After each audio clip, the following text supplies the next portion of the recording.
Hey everyone, welcome back. I'm gonna do something a little bit different this time. I'm gonna do a post commentary on this game. Starting off the bat, snow bunting is always a great pick.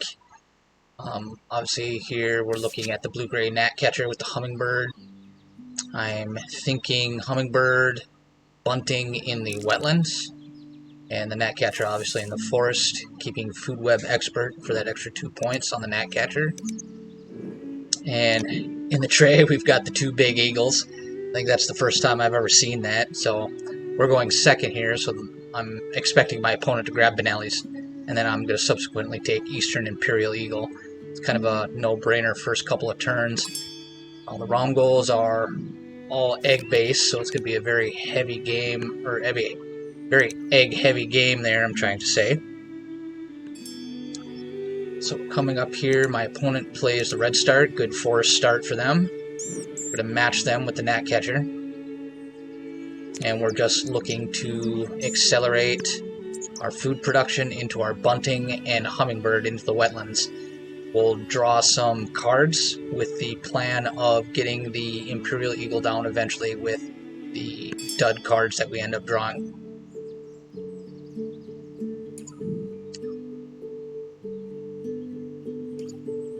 Here it looks like I'm debating the food I'm going to take.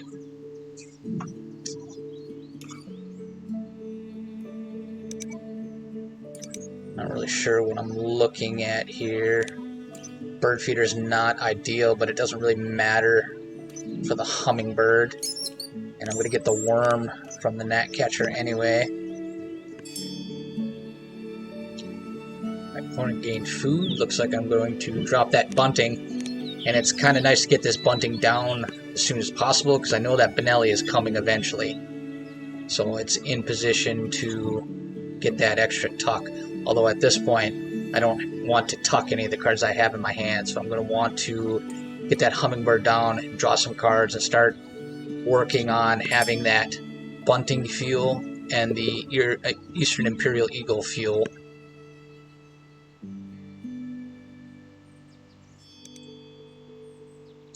So we see a tree swallow from my opponent.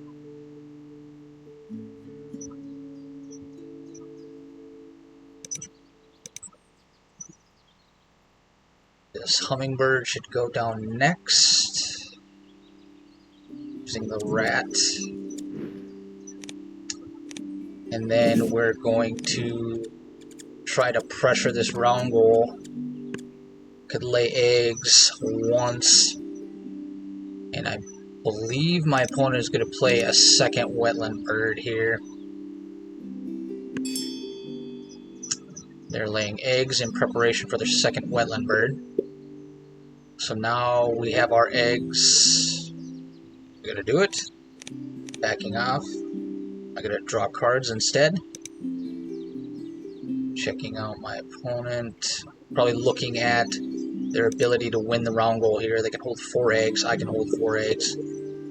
So I do commit to the eggs here.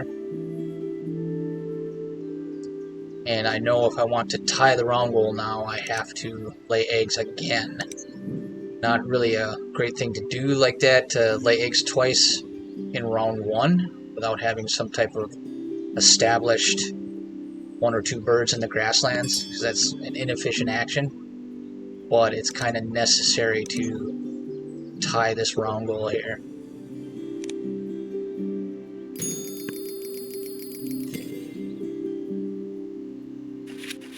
So get those points. And I'm looking at the quail here for it's kind of an obvious pick for the round 2 goal.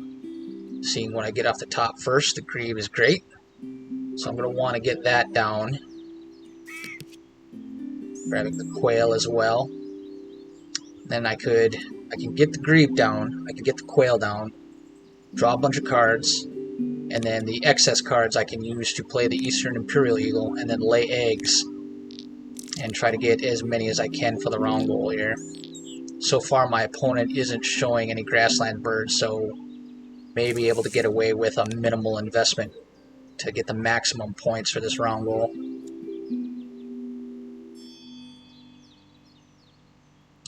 So my opponent has drawn cards again. They're digging for something spectacular. Feel like I'm in a better position right now with my wetlands being the way it is. They are not tucking any cards because I'm not getting any indication for my snow bunting, so that's kind of, my bunting is serving as a counter to their swallow right off the bat. Get a couple of good food producing birds. Probably looking at the woodpecker here. The bunting is kind of food intensive and I don't really have a lot of excess food laying around. 5 activations left. My plan is to get this quail down and the eagle behind it. So now my opponent has played the mockingbird. That's kind of annoying subsequent bird for them to play, because now they're looking at 4 cards per activation. 1, 2, 3, 4. Yeah, they're going to be able to now overpower my bunting. They'll get 2 points to my 1. They'll get 2 card cycles to my 1 card cycle. So now, with that mockingbird down, it becomes efficient for them. Now we can see I get the trigger on the bunting. So I am going to keep the indigo bunting here. I thought I went with the woodpecker, but clearly I was looking at developing a much stronger grasslands.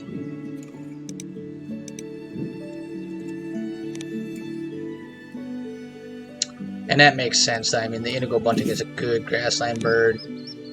Sticking food producing birds in the grasslands is always a good idea.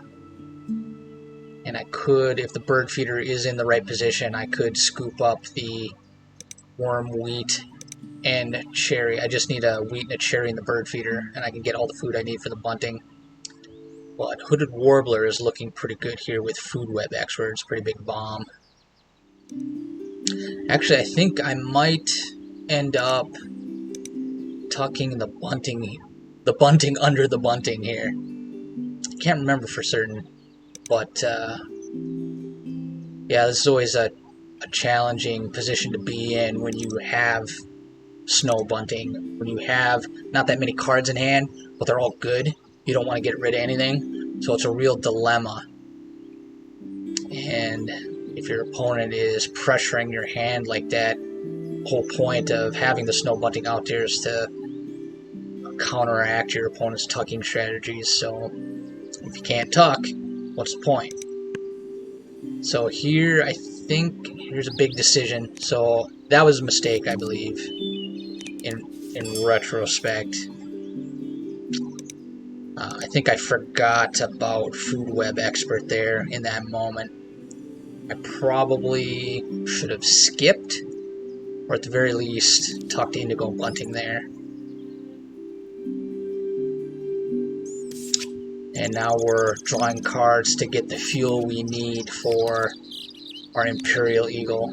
Picked up the blue throat there, so I would rather play the blue throat than the bunting.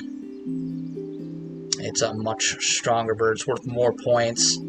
And yes, it does give food out to your opponent, but you can be a lot more tactical. You can take whatever you want instead of having to rely on that bird feeder to have the worm or the cherry. So yeah, I definitely should have tucked that bunting instead of the warbler. Like I said, I think I forgot about my food web expert there. I think I forgot about it for most of the game. So now we have plenty of card diversity in our hand, so we don't have to worry so much about giving the fuel to the snow bunting.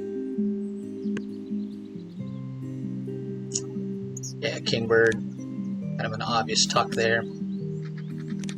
Griffin Vulture, not that great.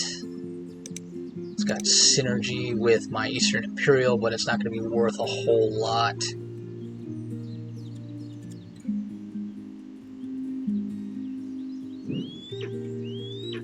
Yeah, and I need a card to tuck. So I am looking to get the indigo bunting down here too. I'm thinking about that. I'm keeping that in my back pocket. But definitely the blue throat here is going to go down first.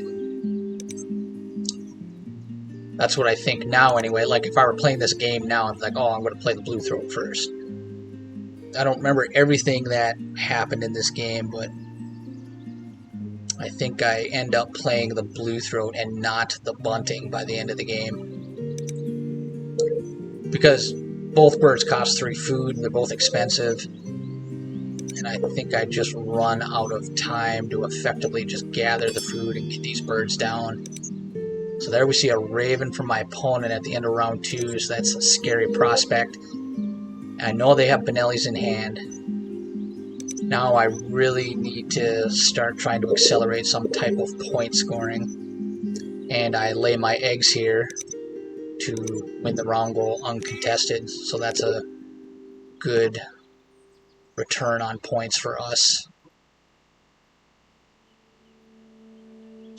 I've got not much of a grasslands, but it's more established for scoring points than my opponents, because right now, even with that raven, they can only lay 2 eggs, and if they're going to use the raven, they have to discard 1, so they're only getting 1 point through the grassland right now, whereas I'm getting 4. Nothing amazing in the tray. So now we see the bee eater from my opponent, and that really looks scary. It looks like now they're in a strong position to really leverage a lot of extra food and just blast out a grassland engine. Now looking at the fish crow, that's going to be my saving grace here. That's kind of the namesake of the thumbnail I've got prepared for this game, Saved by the Crow.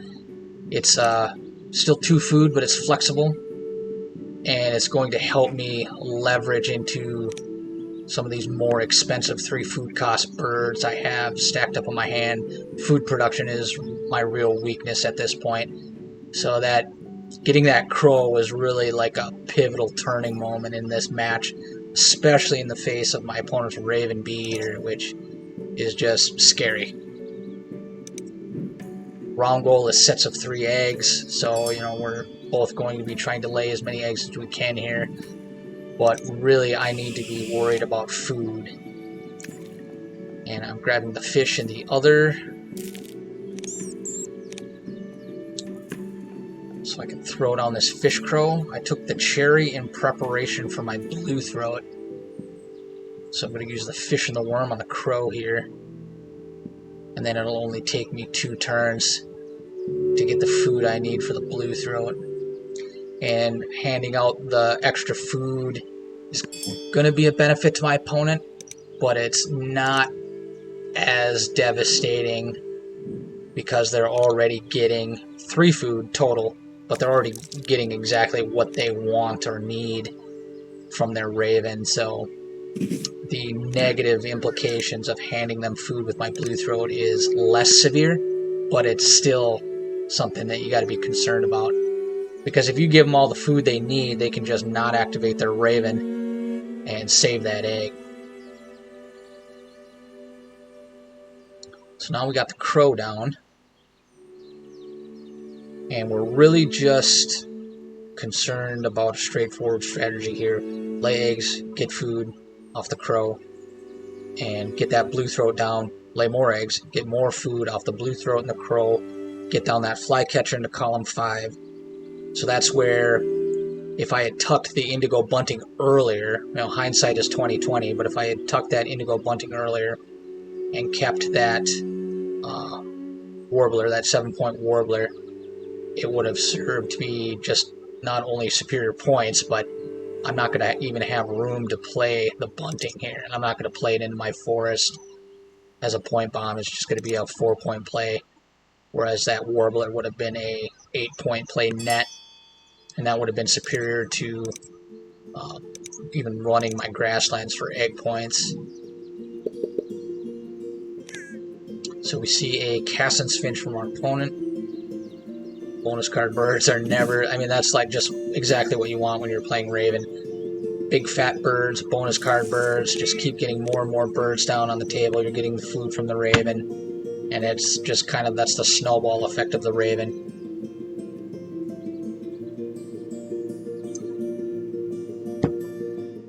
So I think I'm looking at the round goal at this point, and I'm just not going to win it. I'm capped at 3 because of my gnatcatcher. And I think I actually did think about the bunting in the forest here, now that I talk about that round goal out loud, in order to try to win this round goal, but I quickly abandoned that. And I just resort to laying eggs on my platform nests in preparation for the round 4 goal.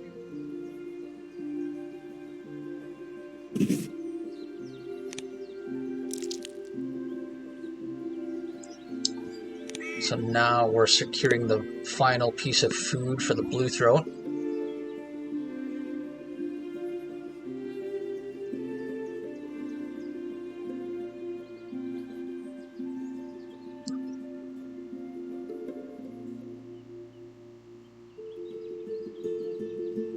Yeah, looking at that bunting, trying to think about whether to use it or not. So my opponent has laid eggs. Now I'm kind of just assuming my opponent is going to win the wrong goal here, admittedly. I'm just not really paying attention to where their eggs are. I've just kind of resigned myself to coming in second here.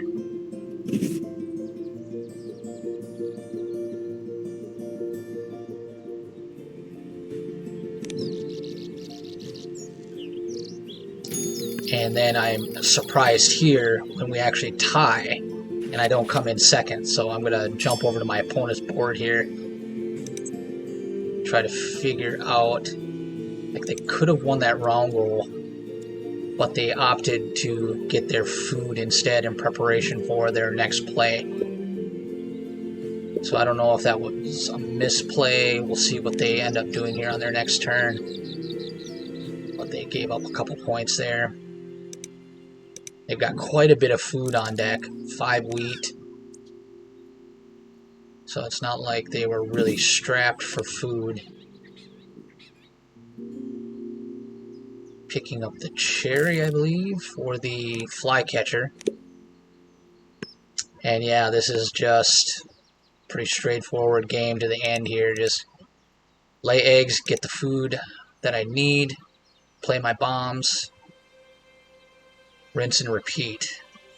And that quail is really coming in through for us because it's basically canceling out the cost of the fish crow.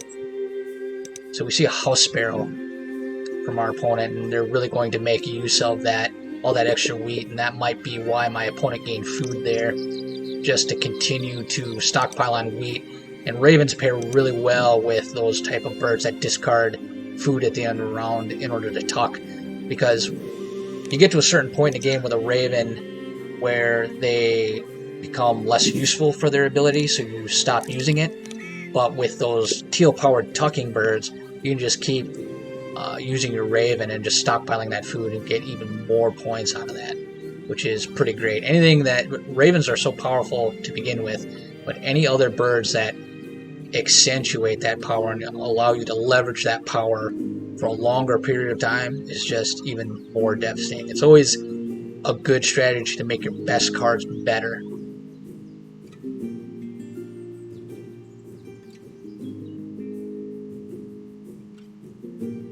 And I think there I looked at my food web expert and I'm thinking to myself, oh, I shouldn't have tucked to that warbler earlier. So we got the woodcock from our opponent, big fat bomb. We answer with our own flycatcher. And this is where that warbler would have... Now, I'm looking at my snow bunting, though, and I think I would have had to have given up some tucks here. So I think, actually, now as I say it, maintaining the ability to tuck allows me to get a few more points here. There's only 2. My opponent has 3 activations left. So there I would have had to have skipped tucking the warbler. So it probably still would have been more points by the end here to play the warbler. So there's the Benellis from our opponent from the starting tray. Looks like they might have ecologists there, filling out all those columns. I don't remember what their bonus cards were. I don't think I actually looked. Probably throw that note up on the screen here. So we're just laying our eggs in the final turns of the game. Not sure what I'm thinking about. Thinking about what type of food I might need for some reason. I'm probably thinking about whether I should gain food in order to discard one for an egg on the next activation. It's probably what I'm spending all my time thinking about, looking at their food, debating on whether to give them something. That could be a pretty dangerous prospect at the end of the game like this, because you can help your opponent drop some extra bombs, but he's got so much food already. But all that wheat is going to go to his house sparrow, so I opt to only gain one worm there, and I'm going to discard it for an extra egg at the end here. Alright, final activation. Pretty straightforward. My opponent's got one turn left with 3 wheat, so they're probably going to activate their Raven on their last turn, get that extra 2 wheat. There we discard our worm for an extra egg.